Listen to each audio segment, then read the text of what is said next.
Tracking, alerting, protecting. This is WKYT This Morning. Good morning from WKYT, and just as we were ready for it, Friday is here. I'm Bill Bryant. And I'm Rebecca Smith. Yay, good news for a lot of us, right? It's October 23rd. And now at 6 a.m., investigators identify a motorcyclist who was killed in a crash during his lunch break at the Toyota plant in Georgetown. A hiker was flown to the hospital after falling more than 40 feet off a cliff at the Red River Gorge. And a frustrated business owner shares surveillance video after 2 recent break-ins. And we have those temperatures in the 40s and 50s again this morning, slightly on the cool side out there. We're at 52 degrees coming out at the airport here in Lexington. Then you look over toward Moorhead at 52, much cooler down south. Plenty got your Friday, mid-70s by the afternoon, a lot of sunshine ahead, then big changes there for your weekend. I'll show you that coming up in a few minutes. And new on WKYT this morning, investigators have now identified the man who was killed in a motorcycle crash last night in Scott County. This happened on Cherry Blossom Way in front of the Toyota plant in Georgetown, and we have learned that the victim worked at the plant and was actually on his lunch break at the time. WKYT's Mark Barber is live in Georgetown for us with the latest on this.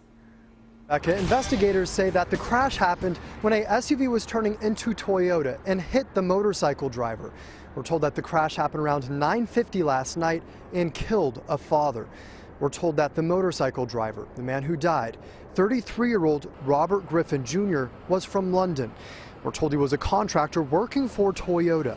This morning we have learned that he was married and had a set of twins. Police say that he was leaving Toyota on his lunch break and was making a right turn onto Cherry Blossom Way at Gate 7 when he was hit by a SUV that was turning into the plant. According to the coroner, Griffin was wearing a helmet, but he died on impact. Officers tell us that there were 2 people in the SUV. The driver was taken to Georgetown Community Hospital, but it was only for a routine examination. As far as I know, what I can tell, they're okay. They're fine. They're shook up, obviously. But they appear to be okay. Say that they are still investigating this fatal crash. They say at this time it is still too soon to say if speed or anything else played a role. Live in Georgetown, Mark Barber, WKYT.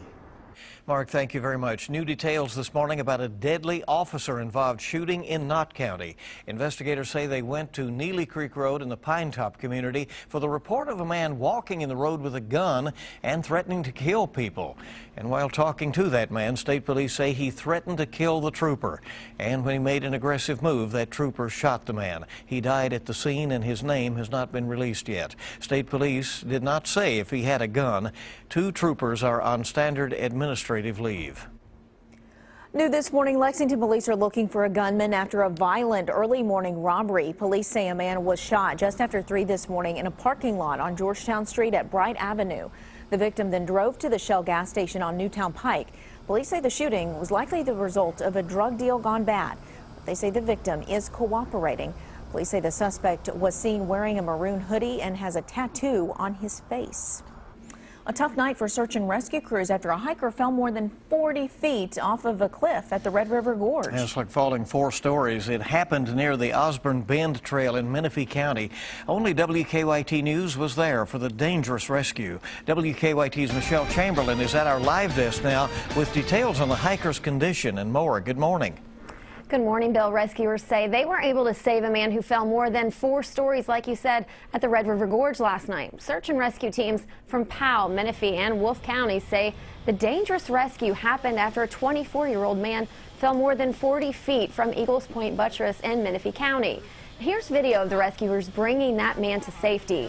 The man's friends pulled him to a flat area after his fall, which happened to put the man in Wolfe County. The rescuers say the hardest part of the recovery was getting him through an unofficial trail known as Douglas Park Trail. One rescuer for Wolfe County said that trail is one of the roughest in the Red River Gorge, making the carryout extremely difficult. We were able to use some of our techniques that we train for, as far as being able to hand off the litter safely and also keep that litter safe either on belay, on a low angle belay, on rope as well. So able to keep the patient safe and sound the entire time.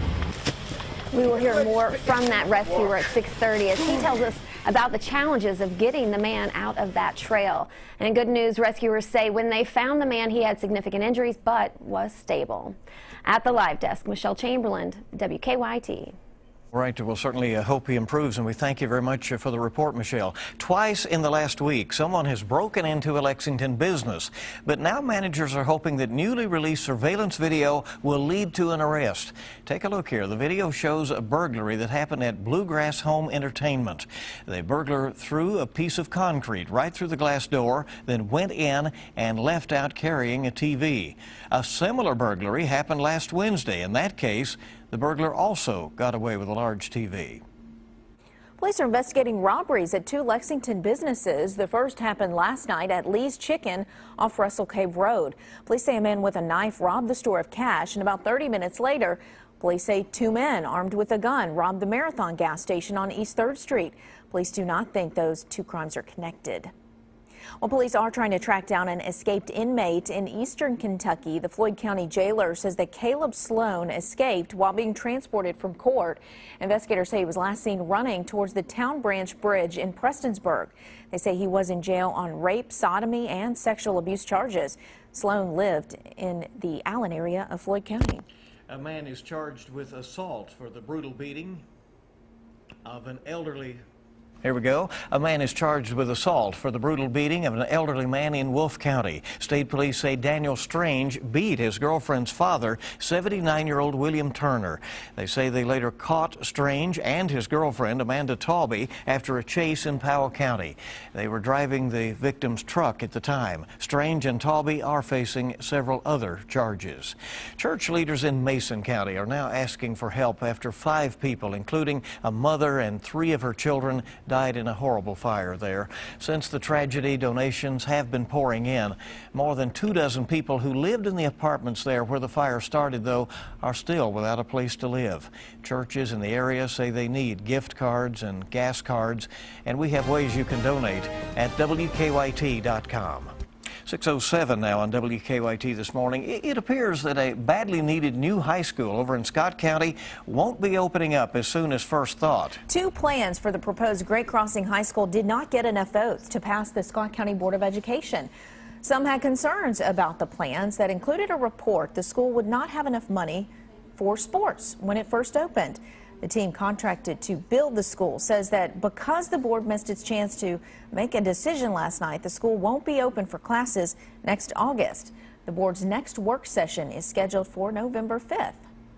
Now, your zone-by-zone forecast with meteorologist Micah Harris and First Alert Defender. 50 degrees right now in Madison County. We get off into the southern zone sitting there in the 40s. Good looking day in store. It's one of those days you must take advantage of. I know we keep saying that, but look, I'm serious. You won't see these temperatures for a long, long time. We're looking at the 40s and 50s outside. You know what? That may even be our high. So slide into next week in the 40s. Here comes a big blast, cold air. 75 degrees today, though. It's beautiful. Another day, mid-70s, sunny skies. Head off into the evening, perfect evening, whatever you have going on. Don't forget, Willie Nelson, Merle Haggard will be out there in Pikeville later on this evening. It'll be an absolute party in Pike County in eastern Kentucky. Off into the night and into tomorrow, very pleasant conditions. We hit the weekend, and here's the deal. This stands out on the screen, that 70% chance of rain. It's not a washout. It's not something that's going to completely take over your weekend. Remember, much of that, the bulk of it actually comes during the evening hours on Saturday into Sunday morning. The bulk of it. It doesn't mean you can't get any a little bit before that, but still, the early morning hours look good. The afternoon looks good for most, but it's late afternoon and off into the evening. I would say anywhere from about 5 p.m. to 8 p.m. is when you start to see it approach the western zones. Then it moves through, going throughout the night. So that 40% chance of rain is during the morning hours there on Sunday. That's when you'll start to feel the difference of temperatures too. Today's talkers, it's all about how nice it is outside. Everybody's talking about that. It's all I've heard from people. Then, once we hit the weekend, it's going to be about the rain. Next week, pretty wild weather. I mean, there is a hurricane going on in the East Pacific. I don't know if you've heard about it, but this is one of the strongest hurricanes ever recorded. And not just the East Pacific, it is the strongest in the East Pacific, but also possibly in the Atlantic Basin. I mean, just ever, all in all. This is one that is very historic, and it's going to be affecting us in the days to come. Take us into next week. You can see by Sunday, it's approaching the Houston area there in southern Texas. Then we get off into next week. Here comes that colder air. You see all that air back to the northwest. What happens is this system, it won't be Patricia, it won't be a hurricane when it gets close to us, but it's still going to be a system that's very strong. Pull that coldest air down into our region. So it will affect us, but it's going to be about a week from now. Here's your 7-day forecast. Next few days, it gets pretty interesting toward the weekend. You bring in some rain and also some much cooler air there on Sunday up into Monday. However, look toward next week, the rain starts to appear. And look at Thursday, Rebecca. We go from 75 degrees today, Thursday at 44 degrees. That's about a 30-degree swing. Wow. Just in 7 days for Dramatic. your high temperatures. Huge difference next week at this time. With a lot going on, but at least this weekend looks great. Yeah, I like it too, yeah. Each morning we bring you weather and traffic. Here's Officer Don with a look at what's happening out there on the roads. Well, looks like we're good to go as far as wrecks are concerned this morning. Off to a great start there. Get a live look at Lexington right now. Now, inbound Nicholasville Road past Man of War. Looks okay. There's a stalled car just past the intersection in the right lane that could have a little impact for us, but that's about it. Waze map, nothing major popping up. They continue to work on Todd's Road near Hayes Boulevard this morning for the widening project. So expect delays there throughout the morning, but we're managing that okay for now. Now back to you in the studio. Okay, Don, thank you very much. Really appreciate it. 6:11 on WKYT on your Friday morning, and a lot more news coming up for you. Thanks for joining us. Stay with us. Hillary Clinton heads back to the campaign trail after tense questioning before the House Benghazi Committee. I'm Don Champion with a look back at her testimony coming up. And do you need some extra cash? A new report shows how you can save hundreds of dollars a year. That'll get your attention. The story coming up on WKYT.